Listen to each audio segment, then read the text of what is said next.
Aimee says what the platform is in detail, and what kind of impact have you seen over the years? I saw this kind of concern that I had. I had young children in this education space, and so I built this school.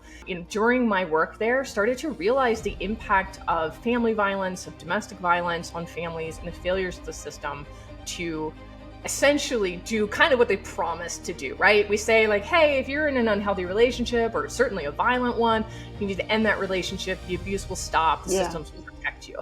I saw very much firsthand that that was not the case. And kind of, all right, well, I go back to my roots. Like, how do I solve this problem? It's on the table in front of me. What do I need to know? What do I need to research? And what I found was there are crisis services. Right? There are crisis services. They're highly stigmatized, really difficult for people to go and utilize those services.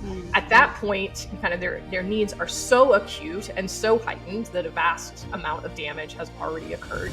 And then we really fail to have anything in the ecosystem between red flag and rock bottom. Right? So Aimee, and then generative AI comes out, and I've been working with survivors at that point for years.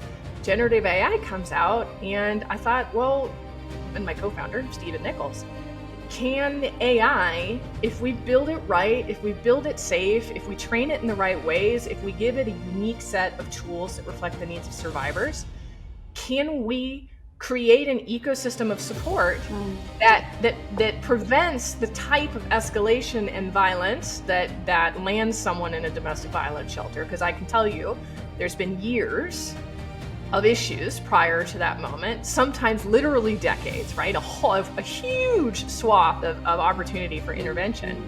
Can we change the trajectory of harm? Can we shorten those relationships? Can we empower survivors?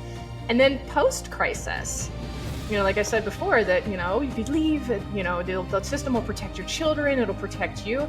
That is a lie that we tell people because we want to believe that it's true.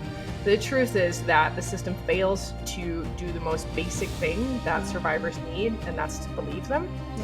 So Aimee is helping them tell their story in a way that people will believe them so they can get the help they need.